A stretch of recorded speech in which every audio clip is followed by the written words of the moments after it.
नमस्कार दोस्तों, स्वागत है आपका यूट्यूब चैनल अप्रेंटिसशिप इंडिया अड्डा में। दोस्तों, आरआरसी ग्रुप डी भर्ती 2019 की रिगार्डिंग बात करने वाले हैं। आरआरसी नार्दर्न रेलवे का जो डीबी और मेडिकल एग्जामिनेशन चल रहा है, इसके बारे में पूरा डिटेल में देखेंगे कि आपका डीबी और मेडिकल एग्जामिनेशन में जो वहाँ पर आप जाते हैं, जहाँ पर आपकी वेन्यू दी होती है डीबी और मेडिकल एग्जामिनेशन के लिए, तो वहाँ पर आपसे कौन-कौन सा फॉर्म वहाँ पर भरने को कहा जाता है, इसके बारे में भी जानेंगे। और ये भी देखेंगे कि आपको डिवीज़न प्रेफ़रेंस के लिए आपको कौन-सा फ़ॉर्म वहाँ पर दिया जाता है और उसमें डिवीज़न जो प्रेफ़रेंस के लिए कोड बनाया गया है, आरआरसी नार्दर्न रेलवे की तरफ से, वो आपको कोड हर डिवीज़न का कौन-कौन सा कोड है, इसके बारे में भी जानेंगे। और ये भी देखेंगे कि अगर आप डिवीज़न का जो कोड होता है, अगर आप वो गलत भर देते हैं, तो आपकी पोस्टिंग गलत लोकेशन पे हो जाएगी, तो इसके लिए आपको क्या ऐसे सुधार करना है, इसके बारे में भी जानेंगे। और ये भी जानेंगे कि आपको जो वहाँ पर फ़ाइल दिया जाता है, फ़ाइल में आपको कौन-कौन से डॉक्यूमेंट को मैंडेटरी है कि आपको लगाना ही लगाना है, नहीं तो आपको आरआरसी नार्दर्न रेलवे यानी दिल्ली ज़ोन में जाके अलग से फॉर्म फिलअप करना पड़ता है। तो इसके बारे में पूरा डिटेल में देखेंगे। अगर आप अभी तक यूट्यूब चैनल को सब्सक्राइब नहीं किए तो सब्सक्राइब कर लीजिएगा और वीडियो देख रहे हो तो वीडियो को लाइक और शेयर कीजिएगा दोस्तों।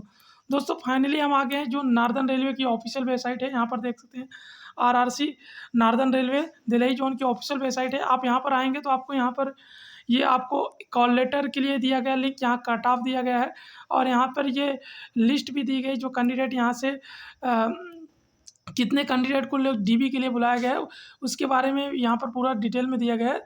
तो आप यहाँ से भी डाउनलोड कर सकते हैं।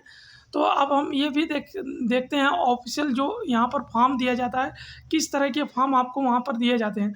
वहाँ पर आपको पहले तो आपको जैसे यहाँ पर जाएँगे, जिस वेन्यू पर आपको जो एडमिट कार्ड या कॉल लेटर आपको मिला होगा डीबी और मेडिकल एग्जामिनेशन के लिए, तो आपको उस डिवीज़न में जाना है और वहाँ पर जैसे आप जाएँगे तो आपको जो कॉल लेटर है, वो कॉल लेटर को लेके जाना है और वहाँ पर कॉल लेटर लेके जाएँगे तो आपको वहाँ पर पहले से ही आपके नाम की लिस्ट वहाँ पर उस डिवीज़न पर मिला रहता है। तो आप उस डिवीज़न पे जाएँगे तो आपको वहाँ पर आपको 3 पेज का फॉर्म दिया जाता है। पहले तो आपको 3 पेज का फॉर्म दिया जाता है और आपको उस पेज में आपको एक डिक्लेरेशन दी होती है। उस डिक्लेरेशन को आपको अपने जो एडमिट कार्ड है उस पर भरना होता है। तो उसको दिखाते हैं कि वहाँ पर किस तरीके का फॉर्म दिया होता है और आपको वहाँ पर क्या-क्या भरना होता है। तो इसके बारे में भी पूरा डिटेल में देखते हैं। पहले तो आपको जिससे आपका ये कॉल लेटर दिया गया है पार्ट 1 में जो यहाँ पर डाउनलोड किए थे आपको, तो इसमें आपको ये वाला कॉल लेटर लेके जाना है और इसमें आप जैसे नीचे स्क्रॉल करेंगे तो आपको यहाँ पर एक डिक्लेरेशन दिया गया है। आपको इस डिक्लेरेशन में क्या भरना है, ये वाली चीज़ें जो आपको वहाँ पर जो 3 पेज का फॉर्म दिया जाएगा डीबी और मेडिकल एग्जामिनेशन का, तो उसमें ये वाला डिक्लेरेशन वहाँ पर लिखा रहता है। हिंदी और इंग्लिश लैंग्वेज दोनों में लिखा रहता है, तो आपको किसी एक लैंग्वेज में आपको यहाँ पर भर देना है। इसके बाद आपको यहाँ पर देखेंगे ये वाला जो दूसरा वाला पोर्शन है पार्ट बी, ये आपकी जब डीबी का मेमो मिल जाता है यानी आपकी डीबी कंप्लीट हो जाती है, आपको मेडिकल के लिए मेमो दिया जाता है, तो आपको ये वाला भी पोर्शन आपको यहाँ पर यहाँ से फाड़ के वहाँ के जो कमेटी होती है डीबी वाली, वहाँ से वो आपको ये वाला भी पोर्शन आपको फाड़ के दे देता है पार्ट बी वाला। जब आपकी मेडिकल एग्जामिनेशन के लिए वो मेमो देते हैं, तो ये वाला आपको यहाँ पर मिल जाता है और पहले वाले में आपको जो यहाँ पर वो फाड़ के ले लेते हैं और यहाँ पर एक आपको फ़ोटो भी चिपकाना होता है।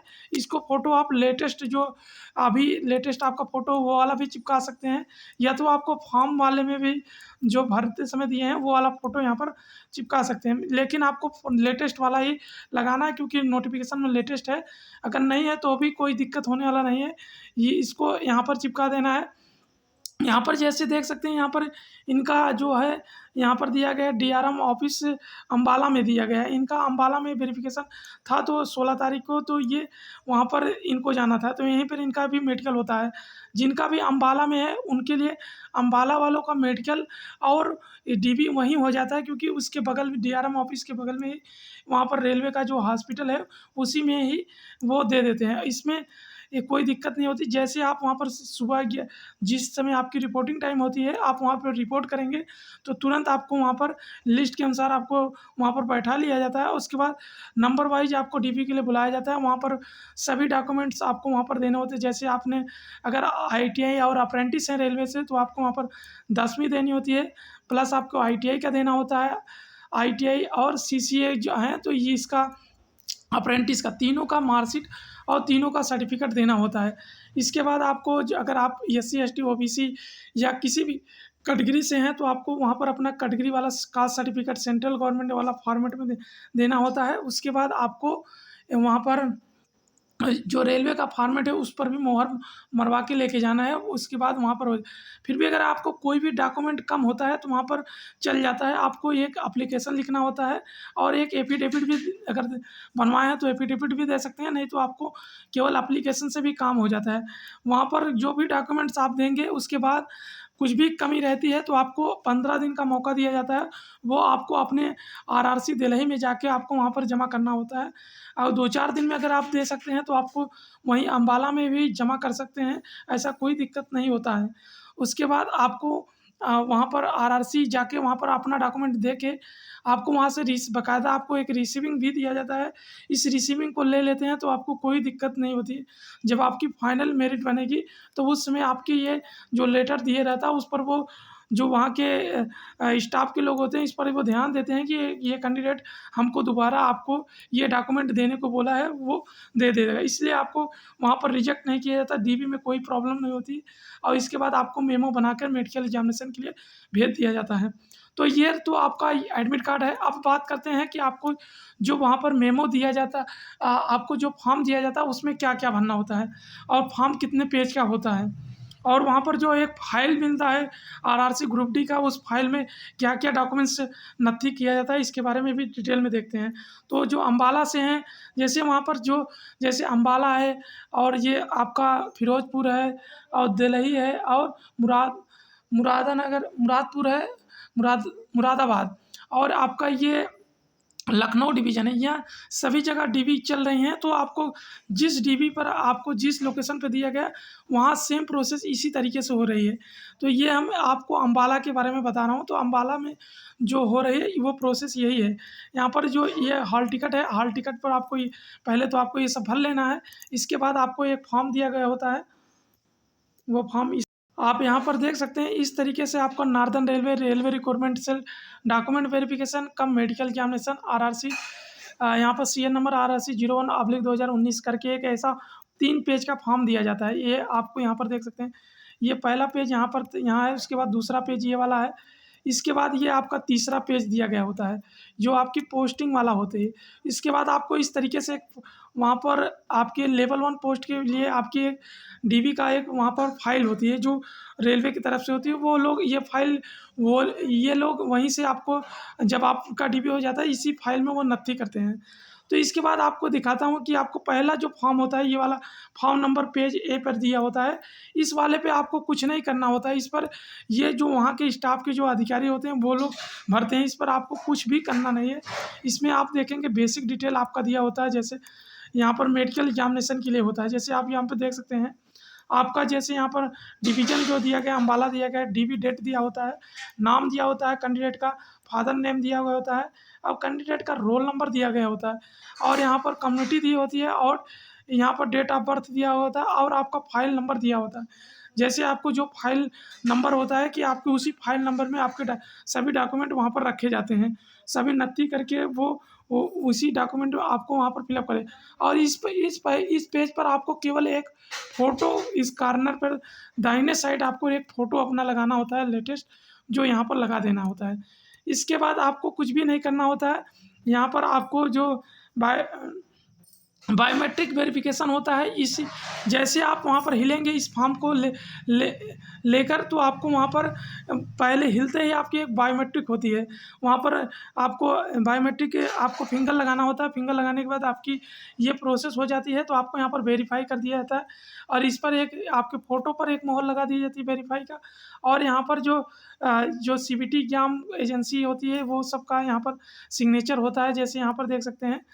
तो ये सब पहले से वहाँ पर वेरिफिकेशन के लिए जाएँगे तो यहाँ पर ये वाला जो है बायोमेट्रिक वेरिफिकेशन का यहाँ पर एक मोहर वो लगाएगा और उसके बाद वो मोहर लगाने के बाद आपको आगे भेज देगा। जो आपको वहाँ पर जो लिस्ट है उस लिस्ट में भी आपको एक लिस्ट होती है, वहाँ पर आपको सिग्नेचर करना होता है और अपना हिंदी और इंग्लिश लैंग्वेज में दोनों में सिग्नेचर वहाँ पर करना होता है।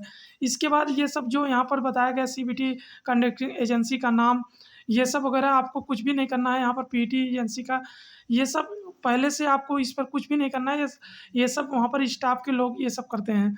इसके बाद आपको यहाँ पर नीचे स्क्रॉल करेंगे तो आपको यहाँ पर 1 से लेकर आपको यहाँ पर 11 नंबर तक आपको ये वेरिफ़िकेशन के लिए होता है। जो अधिकारी आपका डॉक्यूमेंट वेरिफ़िकेशन करता है वो यहाँ पर टिक मारता है।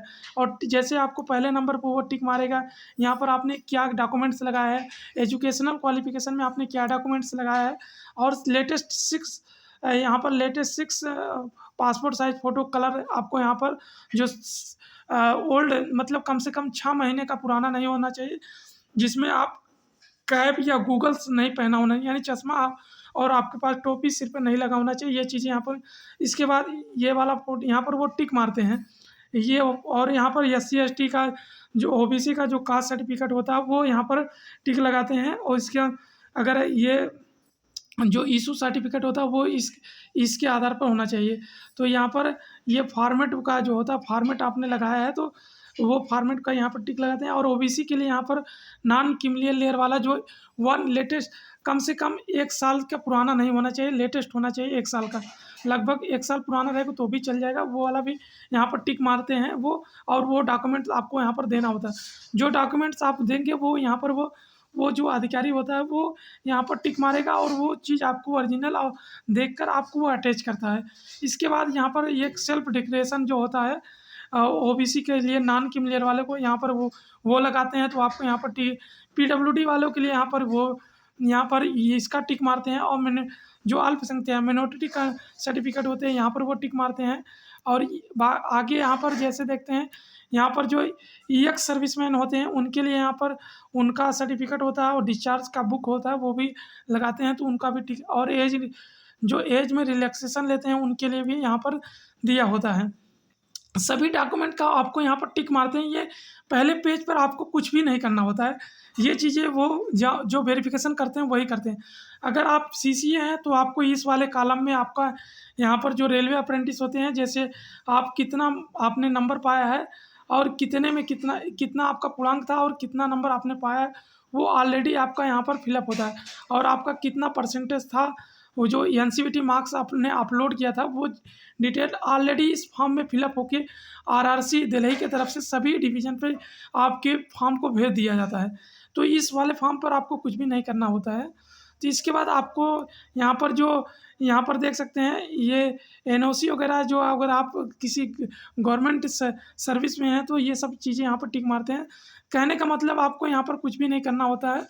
और बाकी यहाँ पर अगर आप डीबी पे एलिजिबल हैं तो डीबी के लिए यहाँ पर वो जो यहाँ का ऑफिसर होगा जो डॉक्यूमेंट वेरिफिकेशन कर रहा है वो यहाँ पर चेक करेगा ये सब, वहाँ पर वो चेक इस पर टिक मारता है। इसके बाद वाला पोजीशन जो होती है वो मेडिकल एग्जामिनेशन के लिए।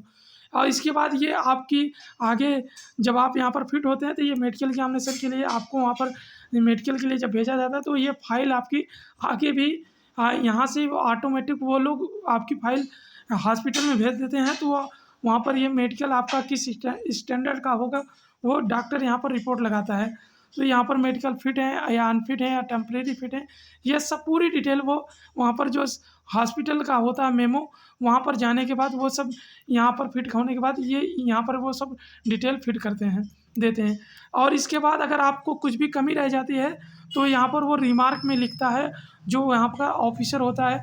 जैसे आप यहाँ पर देख सकते हैं यहाँ पर आपसे पूछा गया कि आपकी जो आपने एप्लीकेशन फॉर्म भरते समय आपने वहाँ पर जो अपना जो कह सकते हैं बॉडी मार्क कट मार्क दिया था वो चीज़ यहाँ पर मैच कर रहा है या नहीं मैच कर रहा है, वो चीज़ वहाँ पर प्रेजेंट में देखकर अगर नहीं मैच कर रहा तो वो उसमें घबराने की कोई दिक्कत नहीं है।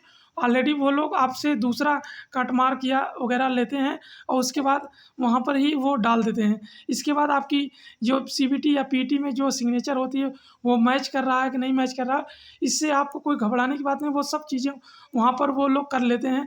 नहीं मैच कर रहा तो भी वो कोई दिक्कत नहीं होती है, वो केवल आपकी जो बायोमेट्रिक हो वो मैच करना चाहिए। इसके बाद आपकी यहाँ पर कुछ नहीं होती है। इसके बाद ये यहाँ पर कोई भी अगर कागज़ वो कम होता है तो वहाँ पर आपको टाइमिंग दी जाती है और यहाँ पर वो ऑफिसर की तरफ से आपको रिमार्क भी यहाँ पर लिख लिया जाता है। इसके बाद आपको दूसरा नंबर का जो पेज होता है इस तरीके का दिया होता है। ये वाले में आपका यहाँ पर भी आपको हैंड राइटिंग में आपको डिक्लेरेशन देना होता है इंग्लिश और हिंदी लैंग्वेज में। जो चीज़ें यहाँ पर लिखी है वही चीज़ें आपको अपने लैंग्वेज में आपको यहाँ पर कॉपी करना है। और पहले से आपका यहाँ पर डिटेल जो फिलअप रहता है, जैसे आपका यहाँ पर अम्बाला डिवीज़न में आपका डॉक्यूमेंट वेरिफिकेशन हो रहा है और किस डेट पे हो रहा है, और आपका नाम, फादर नेम, और आपकी यहाँ पर रोल नंबर भी दिया होता है और डेट ऑफ बर्थ दिया होता है और फाइल नंबर भी यहाँ पर ऑलरेडी मिला होता है। ये आपकी इंग्लिश में यहाँ पर डिक्लेरेशन दिया गया है। ये आगे आप यहाँ पर देखेंगे तो आपको हिंदी में भी डिक्लेरेशन दिया होता है, जो आपको कॉपी पेस्ट करना रहता है बस। और इसके बाद आपको यहाँ पर नीचे 2 सिग्नेचर करना होता है, एक इंग्लिश में करना होता है और एक हिंदी में करना होता है। और लेफ्ट थम्स इम्प्रेस आपको लेफ्ट अंगूठा आपको यहाँ पर लगाना होता है। इसके बाद आपको कुछ भी नहीं करना होता है। इसके बाद ये आपकी पूरे प्रोसेस कम हो जाती है। और यही चीज़ आपको जो यहाँ पर डिक्लेरेशन दिया गया है, यही चीज़ आपको अपने एडमिट कार्ड पर एक वाला जो वहाँ पर डिक्लेरेशन दिया होता है वही चीज़ यहाँ पर भी पेस्ट करना होता है, चाहे आप इंग्लिश का चाहे हिंदी का, किसी एक का आपको एडमिट कार्ड पर अपने पेस्ट कर देना है। इसके बाद आपको तीसरा पेज में आपको क्या करना आता है, ये आपकी ये चॉइस फिलिंग होती है। आप किस लोकेशन पर आपकी आपकी ड्यूटी आपकी पोस्टिंग होगी, ये चीज़ें आपको वहाँ पर डिवीज़न आपको चॉइस करना होता है।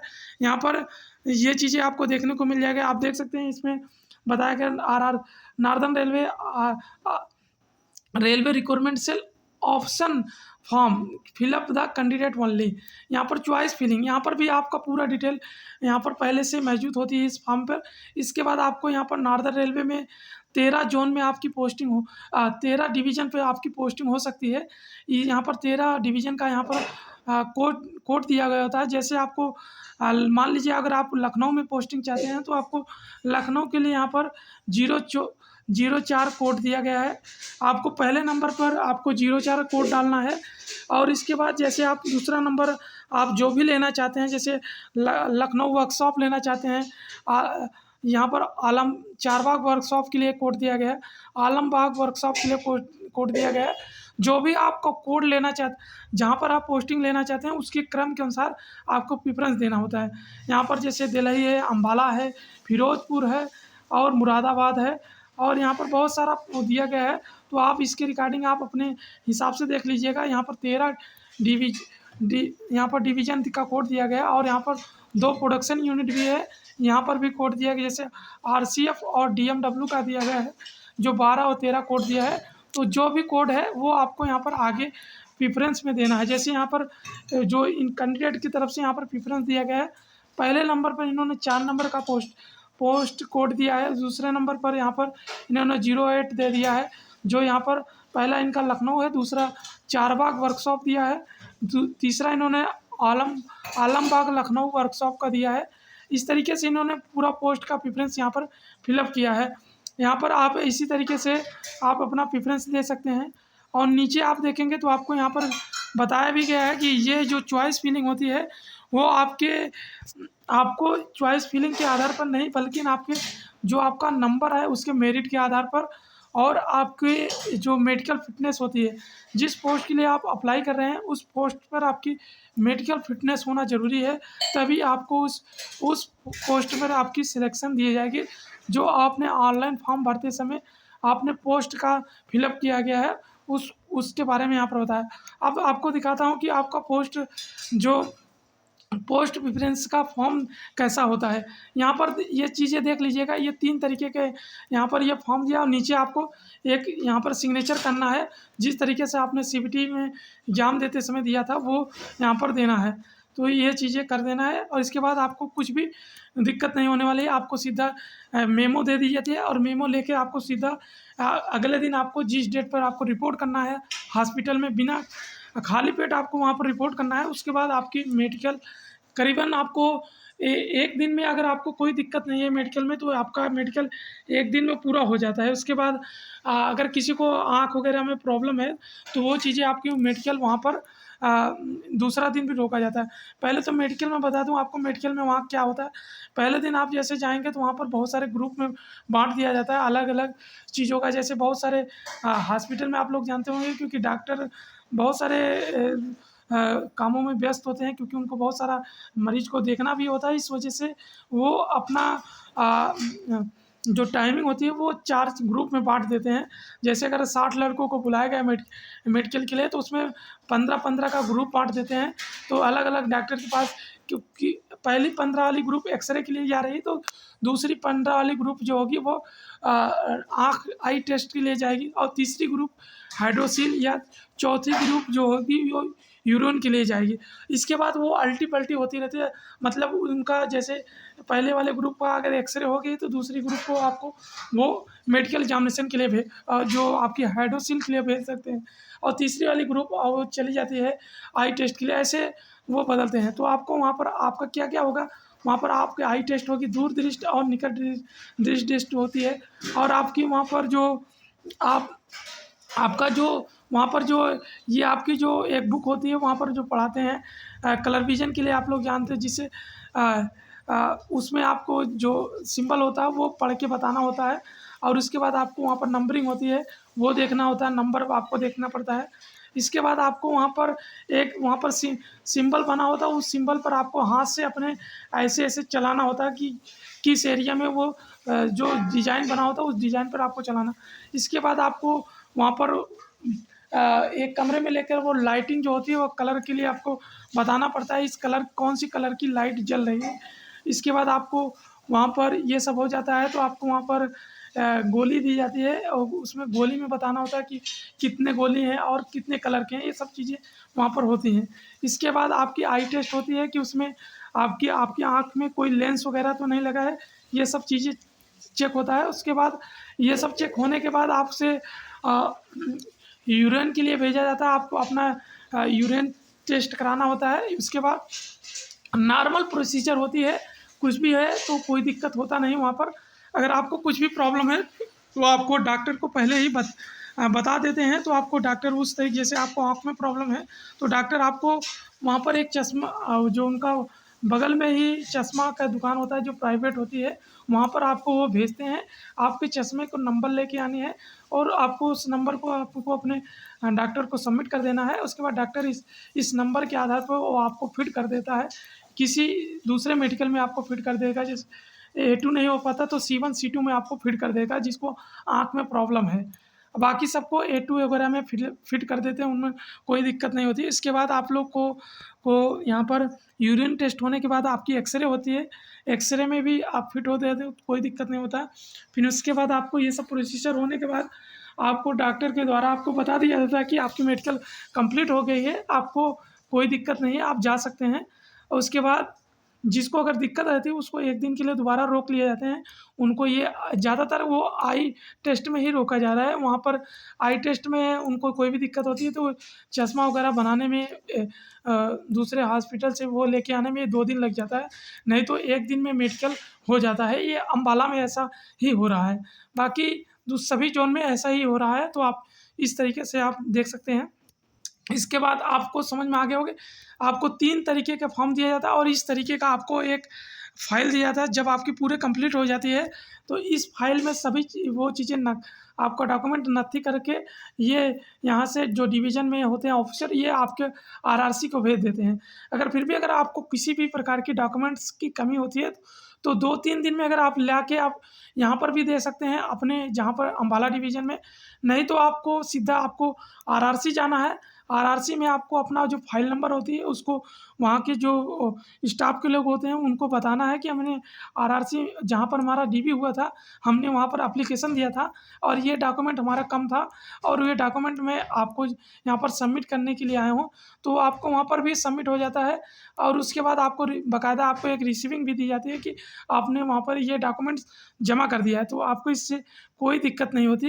तो फिर भी आपको समझ में आ गया होगा क्या-क्या यहाँ पर प्रोसीजर हो रही है।